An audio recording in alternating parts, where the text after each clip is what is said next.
तो नमस्कार मेरे प्रिय साथियों, मैं संदीप और आज के फिर अपने एक नए सेशन में आप लोग का बहुत बहुत स्वागत करता हूं। चैप्टर पुराना है बट हम लोग नए तरीके से आए हैं, तो आप लोग का स्वागत करते हैं अपने नए क्लास में। और मैंने आपसे वादा किया था कि हर दिन वीडियो आपको नए वीडियो आपको लेक्चर मिलता रहेगा दोस्तों। तो कल हमने जहाँ से एंड किया था वहीं से आज स्टार्ट करने वाले हैं। ठीक, जहाँ हमने कल समाप्त किया था वहीं से स्टार्ट करने वाले हैं। प्रकाश के परावर्तन यानी दो रूल जो हमने बताया था कल, वह तो बता देता रूल। हमारे जो नियम है प्रकाश की परावर्तन के, रिफ्लेक्शन ऑफ लाइट के जो रूल हैं वो हो गया था। ठीक, अब जो प्रकाश के परावर्तन के बाबू, जो प्रकाश का परावर्तन ये घटना है जो वो क्या है, उसको भी हमने दो भागों में बांटा है। उसको भी हमने क्या किया है, दो भागों में बांटा है। पहला क्या बांटा गया है, आप ध्यान से समझने की कोशिश करिएगा। पहला कहा गया है, एक होता है, देखिए परावर्तन के प्रकार, जो कि हमारी बात कर रहा है परावर्तन के प्रकार। परावर्तन के प्रकार होता क्या है, इसको हमने दो भागों में बांटा गया है। मतलब इसको हमने दो भागों में डिवाइड किया है। कौन कौन से, एक होता है नियमित, एक होता है क्या, अनियमित। यहाँ आपको चित्र बहुत ही अच्छे से दिया गया होगा, चित्र दिखाई दे रहा होगा। ठीक है, ये इसको पहला हम क्या लेते हैं M1, दूसरा क्या लेते हैं बाबू हमारा M2। पहला हमारा M1 हो जाता है, दूसरा हमारा क्या हो जाता है, M2 हो जाता है। मेरे प्रिय साथियों, आप ध्यान से पूरा कंसंट्रेट होकर के आप बोर्ड पे ध्यान दीजिए, आपको 100% आपको समझ में आएगा। ठीक, देखिएगा नियमित परावर्तन क्या होता है, जो हमारी किरण आती है, आपतित किरण क्या होती है, जो हमारी आपतित किरण होती है बाबू, वो क्या होती है, जब दर्पण पर क्या होती है, पड़ती है, दर्पण पर से टकराती है और टकराने के पश्चात वो किरणें क्या होती है, परावर्तन हो जाता है, परावर्तन होता है। और परावर्तन के पश्चात वो सीधे वैसे निकल, देखो टकरा करके जिस माध्यम से आई है उसी माध्यम में वापस हो जाएगी। लेकिन देखो किसी को क्या काट रही है, कोई इधर उधर नहीं जा रहा, सीधे क्या रही है, सीधे जा रहे हैं सब, किसी कोई एक दूसरे को छोड़े मतलब छेड़े नहीं रहा है। ठीक है, तो छेड़ नहीं रहा भाई साहब, न एक दूसरे को काट रहा है, न एक दूसरे के आर पार जा रही है, तो ये हो गया नियमित परिवर्तन। नियमित क्या हो गया, नियमित परिवर्तन हो गया। अब यही क्या होगा, जब ये ऊबड़ खाबड़ होगा बाबू, क्या होगा, जब ऊबड़ खाबड़ होगा तब प्रकाश किरणें यानी जो हमारी आपतित किरणें ऊबड़ खाबड़ दर्पण पर पड़ती हैं या चिकने सतह पर पड़ती हैं, तो इनसे टकरा करके जो प्रकाश किरणें जाती हैं, परावर्तित होती हैं, और कभी इस दिशा में तो कभी इस दिशा में, कभी इस दिशा में तो कभी इस दिशा में क्या होती है, चली जाती है। इसे कहते हैं अनियमित परावर्तन। आज एक बार देख लेते हैं हमारा लैंग्वेज। नियमित परावर्तन में क्या कर रहा है, इसे कहते हैं रेगुलर रिफ्लेक्शन। कह रहा है इसे प्रकाश, देखते हैं प्रकाश, यहाँ होता है प्रकाश। इस प्रकाश का परावर्तन चिकने सतह से होता है। कहाँ से होता है बाबू, आपका चिकने सतह से होता है, तथा आपतित किरणों के परावर्तन के पश्चात समांतर ही रहती हैं। देखो यहाँ परावर्तन के पश्चात ही क्या है, समांतर ही है। क्या एक दूसरे को कभी काटी हैं, नहीं काटी हैं। क्या एक दूसरे के इधर उधर गई हैं, नहीं गई हैं। सीधे अपने ही डायरेक्शन में सभी प्रकाश किरणें क्या हुई हैं, मुड़ी हुई नजर आ रही हैं। ठीक, ये हो गया बाबू आपका नियमित। अनियमित क्या कह रहा है, अनियमित कह रहा है इस तरह का परावर्तन खुरदुरे सतह से होता है, यानी ऊबड़ खाबड़, तथा परावर्तन के पश्चात आपतित समांतर किरणें समांतर नहीं होती। आपतित समांतर किरणें बाबू समांतर नहीं होती, ये आ रही समांतर आ रही हैं, ये किरणें समांतर आ रही हैं, लेकिन समांतर भी नहीं जा रही है, समांतर नहीं जा रही है। कोई इधर जा रहा है तो कोई इधर जा रहा है, कोई उधर जा रहा है, तो ये क्या हो गए, अनियमित हो गए। क्या हो गए बाबू, अनियमित हो गए। ठीक, यकीन है कि आपको आया होगा समझ में, और बहुत ही बेहतर तरीके से कोशिश किया जा रहा है कि आपको बेहतर से बेहतर दिया जाए दोस्त। ठीक, आगे बात करते हैं, आगे क्या बात करते हैं दोस्त, आगे बढ़ते हैं।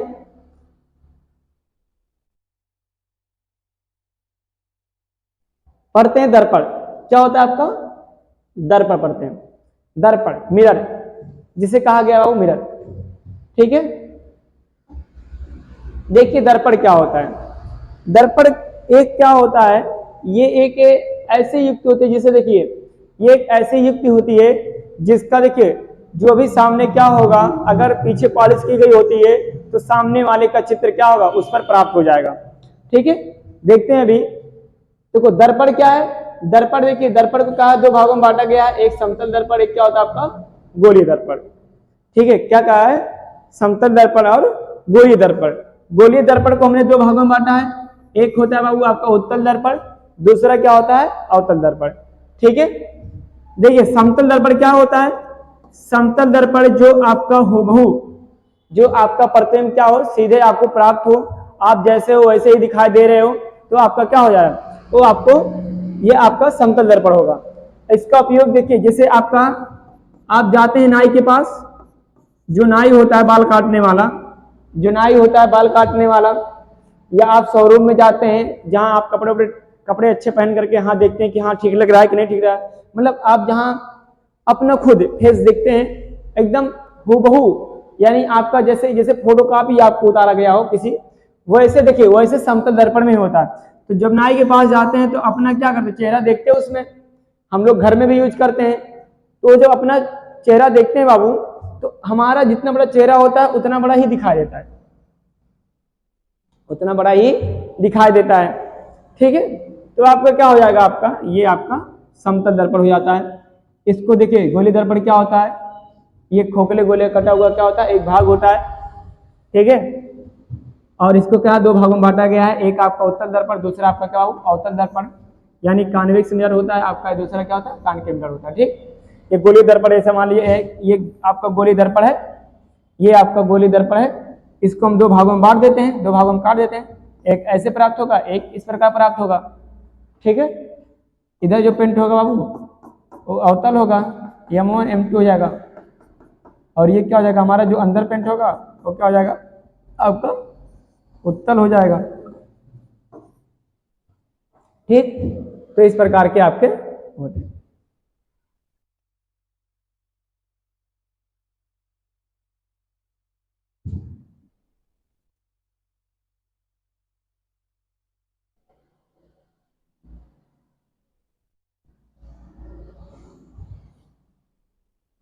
कुछ सोचने लगा था, कंफ्यूज हो जाता कभी मैं भी ना। देखिए दर्पण की बात कर रहा है दोस्त, दर्पण की बात कर रहा है,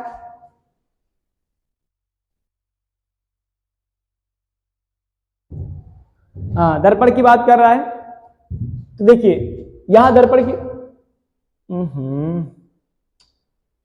ओहो यार मिस्टेक हो गया, एक मिनट।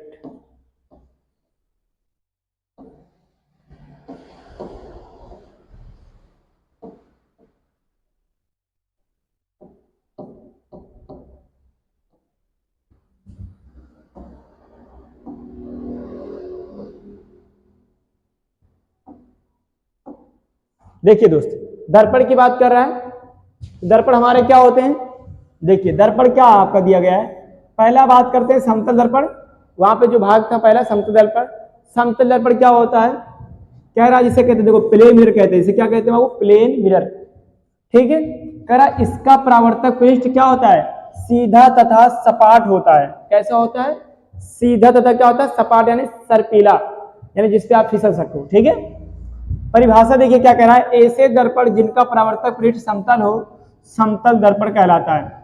जिनका परावर्तक पृष्ठ क्या हो समतल हो। परावर्तक पृष्ठ क्या होता है बाबू, जैसे मान लीजिए ये कोई क्या है, ये कोई दर्पण है, क्या है ये कोई दर्पण है, तो ये जो प्रिंट किया गया इसे कहते हैं पॉलिशदार सतह, और ये प्रिंट के ऊपरी वाला हिस्सा होता है उसे कहते हैं परावर्तक तल। क्या कहते हैं, परावर्तक सतह।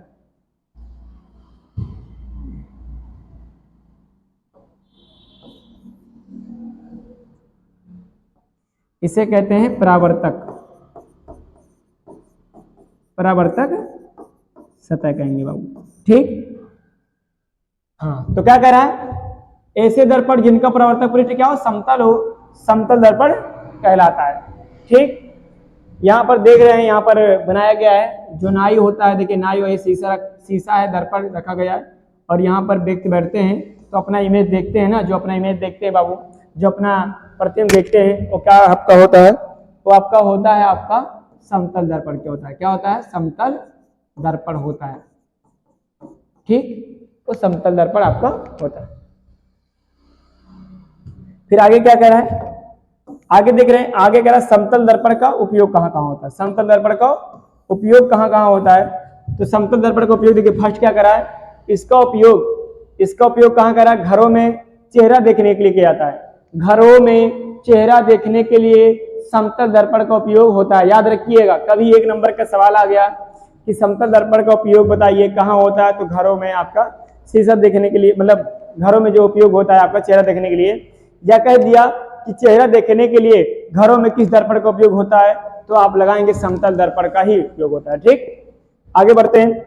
सेकंड क्या कह रहा है, सैलून तथा ब्यूटी पार्लर, पार्लर जो होता है, ब्यूटी पार्लर जो होता है आदि में किया जाता है। जो सैलून होता है, चाहे आज के, अरे जो सुंदर देखो, वैसे भी मुझे लगता है क्या करने के लिए रखे रहते हैं जी, हाँ वैसे भी बेटी वाले सुंदर, हाँ लगता है देखो, और बहुत आकर्षक लगता है ब्यूटी पार्लर। ये लो भाई साहब, इसके बिना तो जीवन याद होगा।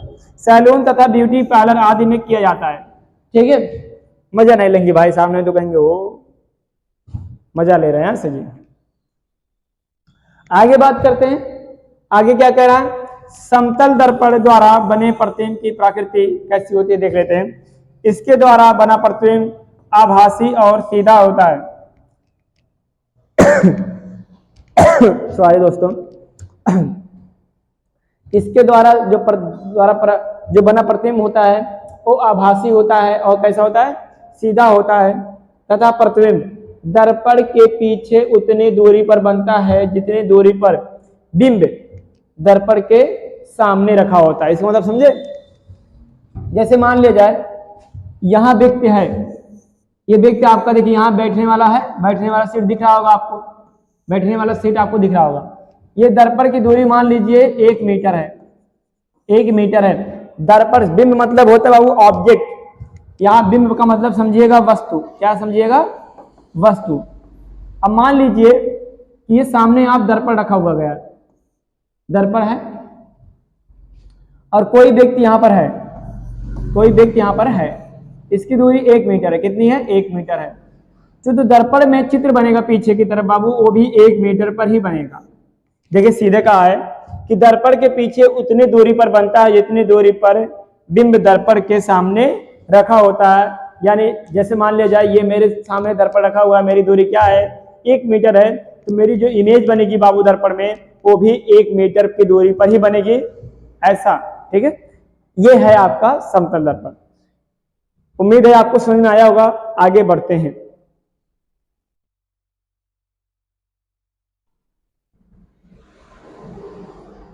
समतल दर्पण का हो गया, समतल दर्पण के बारे में बहुत अच्छे से पढ़े हमने। ठीक है, उसके बाद देखते हैं अब आता है जो आपका दर्पण में आपका गोली दर्पण क्या होता है, क्या होता है, गोली दर्पण। गोली दर्पण के बारे में पढ़ते हैं।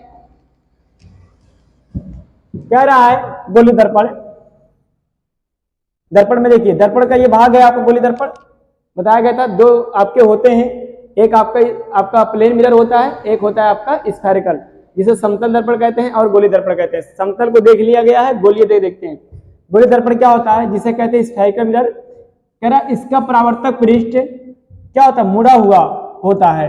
गोली दर्पण का परावर्तक पृष्ठ अंदर की ओर या बाहर की ओर वक्रित हो सकता है। क्या हो सकता है, वक्रित हो सकता है, अभी दिखाया गया है। ठीक है, कह रहा ऐसे दर्पण जिसका परावर्तक पृष्ठ गोलीय होता है गोली दर्पण कहलाता है। कैसा बाबू, कह रहा ऐसा दर्पण जिसका परावर्तक पृष्ठ गोलीय होता है गोलीय दर्पण कहलाता है। परावर्तक पृष्ठ कैसा होता है, गोलीय होता है। देखिएगा बात कर रहे हैं, ये देखिए, ये अगर इसको मिला दिया जाए तो ये गोली हो जाएंगे। इसको अगर इसको मिला दिया जाए यहां पर उठा करके तो ये हो जाएगा गोली दर्पण, मतलब गोला हो जाएगा। और ये कौन सा दर्पण है, गोली दर्पण होगा। अब गोली दर्पण को 2 भागों में बांटा गया है, एक अवतल एक उत्तल। एक किस में बांटा गया, एक अवतल और एक उत्तल में। ठीक है, जो यहां बात कर रहे हैं, बात कर रहे हैं इसके बारे में। कह रहा इसी वक्रता के आधार पर गोली दर्पण को 2 प्रकार से बांटा गया है। इसी की वक्रता यानी रेडियस के अकॉर्डिंग, ठीक है, जो रेडियस के अकॉर्डिंग है, रेडियस के अनुसार इसको हमने क्या किया, 2 पार्ट में डिवाइड किया है। एक हमारा क्या हो जाएगा कॉन्केव मिरर, दूसरा आपका क्या हो, सेकंड वाला हो जाएगा हमारा कॉन्वेक्स। ठीक है, यानी पहला अवतल दर्पण हो जाएगा, दूसरा क्या हो जाएगा उत्तल दर्पण। अवतल दर्पण क्या होता है, कह रहा इसका पृष्ठ अंदर की ओर क्या होता है, अंदर की ओर अर्थात गोले के केंद्र की ओर धंसा होता है। ठीक है, क्या होता है वो, अंदर की ओर क्या होता है आपका, धंसा हुआ होता है। और उत्तल में क्या कह रहा है, कह रहा इसका परावर्तक पृष्ठ बाहर की तरफ उभरा हुआ होता है। क्या होता है, बाहर की तरफ क्या होता है, उभरा हुआ होता है। ठीक है, तो देखिए परावर्तक पृष्ठ क्या है, बाहर की ठीक है, बाहर की तरफ क्या होगा, पूरब। परावर्तक मतलब ये बाबू अंदर पेंट होगा, जो उत्तर होगा आपका वो अंदर पेंट होता है, अवतल क्या होता है बाबू, बाहर। ठीक, तो ये क्या होगा, देखिए ये हो गया आपका पॉलिशदार सतह हो गया, ये परावर्तक हो गया। ठीक है, और ये आपका देखिए पिछला भाग हो जाता है, इसे दर्पण का द्वारक कहते हैं बाबू। ये हिस्सा वाला, ये वाला हिस्सा क्या कहते हैं, दर्पण का द्वारक कहते हैं। ठीक है, और इसमें क्या हो जाएगा, ये पॉलिशदार सतह हो जाएगा और ये क्या हो जाएगा, परावर्तक हो जाएगा। ठीक है, देखिए आप दिखाया गया है कि परावर्तक पृष्ठ कैसे होता है। ठीक, इतना समझ में आया दोनों, उम्मीद है समझ में आ गया होगा। ठीक, आगे बढ़ते हैं।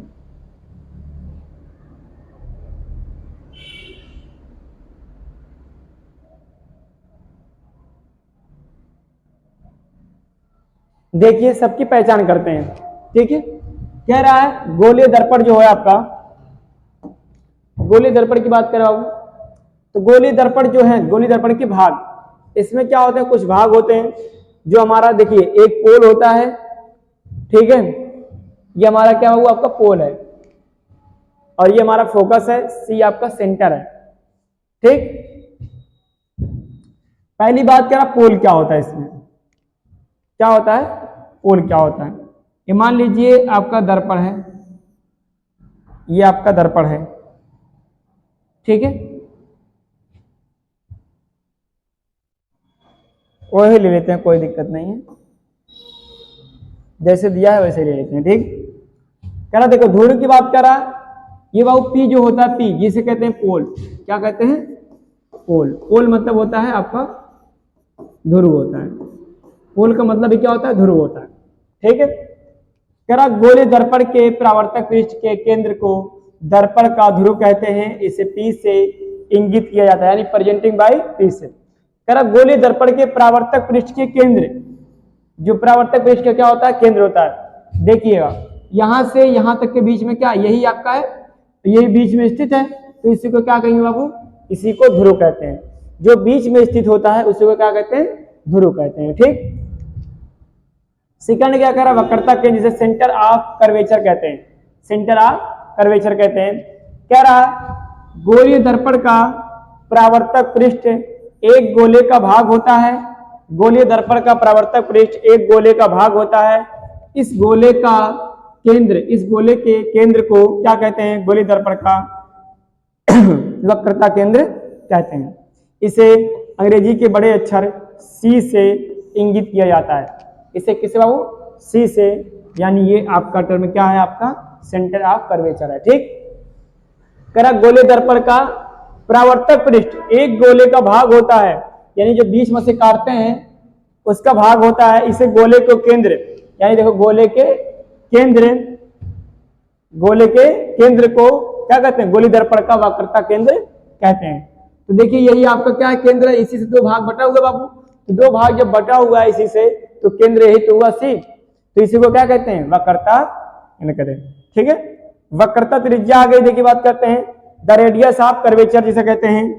क्या, गोलीय दर्पण के ध्रुव एवं वक्रता केंद्र के बीच की दूरी, यानी ये जो ध्रुव हो गया बाबू, यहां से लेकर के यहां तक की दूरी जो होती है हमारी, तो कैपिटल आर होती है, जिसे क्या कहते हैं, रेडियस। करा ध्रुव एवं वक्रता केंद्र के बीच की जो दूरी होती है उसे वक्रता त्रिज्या कहते हैं। क्या कहते हैं, वक्रता त्रिज्या कहते हैं। ठीक, यानी आर कहते हैं। आसन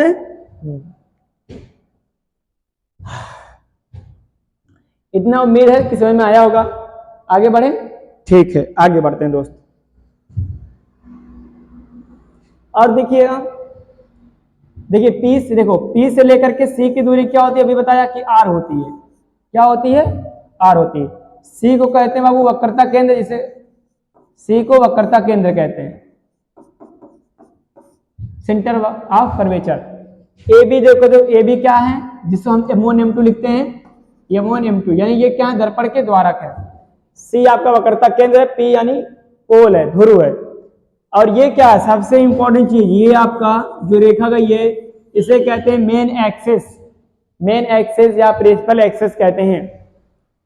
एफ क्या होता है? हाँ, एफ को भूल गए। एफ क्या होता है? पोल और सेंटर ऑफ कर्वेचर। पोल और सेंटर ऑफ कर्वेचर के बीच में कौन स्थित होता है? फोकस या फोकस बिंदु। फोकस और फोकस बिंदु स्थित होता है। और देखिए पी एफ क्या होता है? जो पी से लेकर एफ की, देखो पी है और एफ है, पी से लेकर एफ की दूरी क्या होती है? पी से लेकर के एफ की दूरी एफ होती है, ठीक है। यानी ध्रुव से लेकर के फोकस बिंदु की दूरी क्या होती है? फोकस दूरी होती है बाबू। ध्रुव से लेकर के फोकस बिंदु की दूरी क्या होती है? आपका फोकस दूरी होती है, ठीक है। आगे बढ़े। और ये आपका कैसा है? ये देखिए, ये आपका गोली दर्पण है, तो आप याद रखिए कि हाँ ये गोली दर्पण है, ठीक। आपको उम्मीद है समझ में आया होगा। और ऐसा हो ही नहीं सकता किसी में, बहुत आसानी से बताया जा रहा है। और एकदम जान लीजिए ये आपका पूरा फ्री है। बोर्ड एग्जाम में बच्चे अगर तैयारी करना चाहते हैं बेहतर से बेहतर, चाहे साइंस हुआ, इंग्लिश हुआ, हिंदी हुआ, सबका लेक्चर लेके आ रहे हैं। बस आप लोग तैयार रहिए, महाधमाका आपका होने वाला है। बहुत जोरदार, मतलब जोरदार जबरदस्त एकदम तैयारी करने वाले हम लोग। और 2027 जो आपका 2027 में बोर्ड एग्जाम आने वाला है उसमें तहलका मचाने वाले हैं। दोस्त साथ चाहिए आप लोग का बस, ठीक है। आप लोग का साथ रहेगा तो 2027, 28, 29, 30 सब चला जाएगा, ठीक है। हाँ, मेहनत किया जा रहा है, आप लोग साथ दीजिए, ठीक। आगे देखते हैं।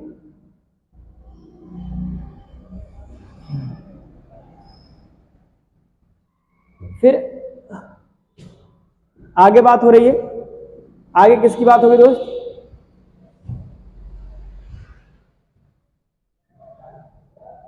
देखिए गोली दर्पण की बात हो रही है। किसकी बात हो रही है? गोली दर्पण की, ठीक है। गोली दर्पण में देखिएगा आप लोग, ये जो सी है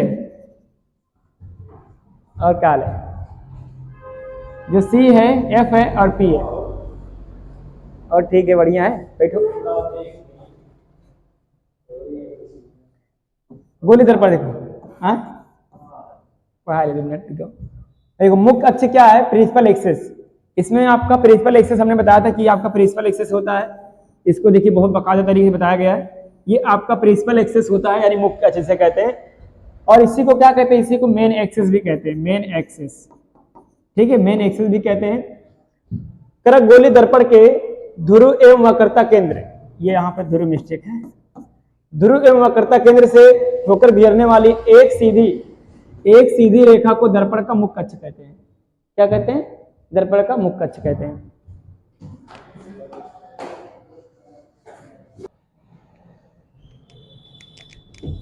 हाँ तो देखते हैं दोस्त, थोड़ा सा काम आ गया था याद, तो ये करने गए थे। कह रहा मुख्य अक्ष, जो मेन एक्सेस होता है वो क्या होता है? तो देखिए हमने बताया कि मेन एक्सेस हमारा क्या होता है? जो क्या करता है, 2 भागों मतलब कि एकदम बीचों बीच से होकर गुजरता है, मेन एक्सेस, ठीक है। ये होता क्या है? कह रहा गोली दर्पण के ध्रुव एवं वक्रता केंद्र से होकर गुजरने वाली एक सीधी रेखा को क्या कहते हैं? दर्पण का मुख्य अक्ष कहते हैं, यानी मेन एक्सेस कहते हैं, ठीक है। अब बात कर रहा मुख्य फोकस की, यानी प्रिंसिपल फोकस की। तो कह रहा दर्पण के ध्रुव एवं वक्रता केंद्र, ध्रुव वक्रता केंद्र यानी ध्रुव और वक्रता केंद्र यानी पी और सी। तो कह रहा पी और सी के एक अन्य बिंदु क्या होता है? एफ होता है, जिसे मुख्य फोकस कहते हैं। देखिए पी और एफ के बीच का बिंदु आप ऐसे कह सकते हैं कि दर्पण के ध्रुव और वक्रता केंद्र और क्या वक्रता केंद्र के बीच में एक बिंदु स्थित होता है, जिसे क्या कहते हैं? जिसे मुख्य फोकस कहते हैं। मुख्य अक्ष के समांतर आपतित किरणों, ये 1 मिनट,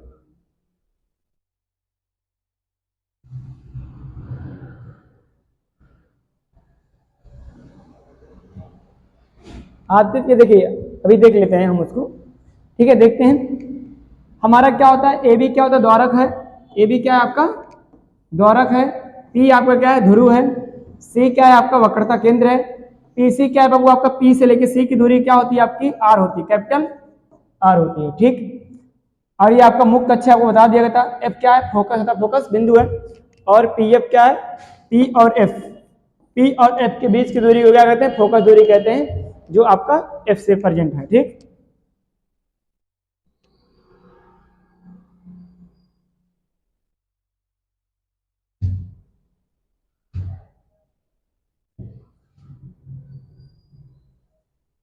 हाँ, अब बात करते हैं क्या, बात करते हैं गोली दर्पण की। किसकी बात करते हैं?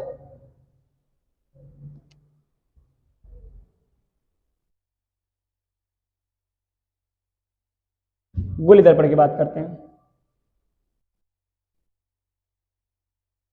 कह रहा देखिए गोली दर्पण क्या होता है? स्फेरिकल मिरर जिसे कहते हैं, क्या कहते हैं? Spherical mirror. देखिए इसकी बात हो गई है। इसमें आपका आ गया आपका गोली दर्पण में फोकस दूरी, दर्पण के ध्रुव एवं मुख्य फोकस के बीच की दूरी। दर्पण के ध्रुव, देखिए दर्पण का जो आपका ध्रुव है और फोकस है, दर्पण के ध्रुव और मुख्य फोकस के बीच की दूरी को क्या कहते हैं? फोकस दूरी। यानी P और F के बीच की दूरी को क्या कहते हैं? फोकस दूरी कहते हैं। ठीक है, इसे F से क्या करते हैं? इंगित किया जाता है। यह दूरी वक्रता त्रिज्या की आधी होती है। F बराबर क्या होता है? F बराबर R/2 होता है बाबू। यही क्या कह रहा है? यही क्या कह रहा है? यह दूरी वक्रता त्रिज्या की क्या होती है? देखो वक्रता त्रिज्या की क्या होती है? आधी होती है। ठीक है, कह रहा है देखिए दर्पण का द्वारक जो होता है, द्वारक गोलीय दर्पण का परावर्तक पृष्ठ अधिकांशतः गोलीय ही होता है। इस पृष्ठ की एक वृत्ताकार सीमा रेखा होती है। गोलीय दर्पण के परावर्तक पृष्ठ की इस सीमा रेखा को व्यास यही दर्पण का द्वारक कहते हैं बाबू। यही आपका क्या होता है? दर्पण का द्वारक होता है या व्यास। इसे दर्पण का व्यास भी कहते हैं या आप द्वारक भी कह सकते हैं। ठीक, बाकी सब सेम ही है। देखते हैं, अब देखते हैं क्या कह रहा है? प्रतिबिंब की स्थिति, प्रकृति एवं आकार, पोजीशन, बिंब की व्यवस्था जहां वस्तु रखी होती है। हाँ, क्या क्या होता है? देखिए इसमें बिंब की वस्तु, देखो बिंब की स्थिति बात कर रहा है। किसकी बात कर रहा है? बिंब की स्थिति की बात कर रहा है। बिंब मतलब होता है वो वस्तु। क्या होता है आपका? वस्तु। जब भी हम क्या करते हैं, प्रतिबिंब की स्थिति ज्ञात करते हैं, प्रकृति ज्ञात करते हैं, आकार ज्ञात करते हैं और स्थिति, प्रकृति, आकार। ठीक है, तो देखिएगा पहला क्या है आपका? बिंब की स्थिति क्या रहा है? बिंब की स्थिति को बाबू, बिंब यानी वस्तु की स्थिति, वस्तु की स्थिति, वस्तु की स्थिति जो होती है, वस्तु की स्थिति, इसे हम प्रेजेंटिंग करते हैं यू से। क्या बाबू? यू से। और बिंब की स्थिति की बात कर रहा है, बिंब की स्थिति, ओ सॉरी ये बिंब की है, ये प्रतिबिंब की स्थिति करा, तो प्रतिबिंब की स्थिति को लिखते हैं हम लोग V से। ये प्रतिबिंब की हो जाएगी। वह स्थान जहां दर्पण द्वारा प्रतिबिंब बनता है, वह स्थान जहां दर्पण द्वारा प्रतिबिंब बनता है उसे क्या कहते हैं? प्रतिबिंब की स्थिति। वहां प्रतिबिंब की स्थिति ज्ञात करेंगे। और वह स्थान जहां वस्तु रखी जाती है बाबू, जैसे मान लीजिए ये वस्तु रखी है AB, तो ये क्या हो जाएगा आपका? ये आपका स्थिति हो जाएगा। किसकी स्थिति? बिंब की स्थिति। बिंब का साइज, यानी इसका साइज, वस्तु की साइज यानी छोटी है कि बड़ी है, तो यह वस्तु की क्या होती है? ऊंचाई को दर्शाता है, छोटी या बड़ी या कम या ज्यादा। अब प्रतिबिंब की साइज जो हमारा H' होता है। ठीक, इसको देखिए, ये होता है आपका बिंब की, यहाँ HO होता है, ये इसका मतलब होता है ऑब्जेक्ट, हाइट ऑफ ऑब्जेक्ट। और ये होता है आपका, ये कह रहा है यह, हाँ, हाइट ऑफ इमेज। यह प्रतिबिंब का आकार होता है। क्या होता है वो? यह प्रतिबिंब का आकार होता है जो यह बताता है कि वस्तु का प्रतिबिंब वस्तु से छोटा है, बराबर है, या वस्तु से क्या है? बड़ा बना हुआ है। ये सब चीजें बाबू बताती हैं और उम्मीद करते हैं कि जो भी अभी तक पढ़ाया गया होगा वो आपको समझ में आ गया होगा। तो ठीक है, तो दोस्तों अब यही टाइम होता है हम लोग का ऑफिस से घर जाने का, तो अब बस इतना ही रहने देते हैं और आगे नेक्स्ट पार्ट में हम लोग देखेंगे। ठीक, और उम्मीद है कि आपको जितना बताया गया होगा, जितना थोड़ा जब दिमाग में काम चलता है ना दोस्त, तो छोटी छोटी गलतियां हो, मतलब एक दिमाग में जो आता रहेगा वो भी भूल जाता है। ठीक है, तो कोशिश किया जा रहा है हर चीज़ सुधारने का, आप परेशान ना हो। ठीक है, बस आप बने रहिए और ज़्यादा से ज़्यादा इस वीडियो को शेयर करिए, अपने दोस्तों तक पहुंचाने की कोशिश करिए दोस्त। ठीक है, और ठीक है, जितना भी आप पढ़े हो और आप नोट्स बनाते चलिएगा और बहुत बेहतरीन तैयारी हम लोग करेंगे। ठीक है, इसी क्रम में मिलते हैं आपको नेक्स्ट वीडियो में। जय हिंद, जय भारत, स्वस्थ रहिए, मस्त रहिए दोस्त।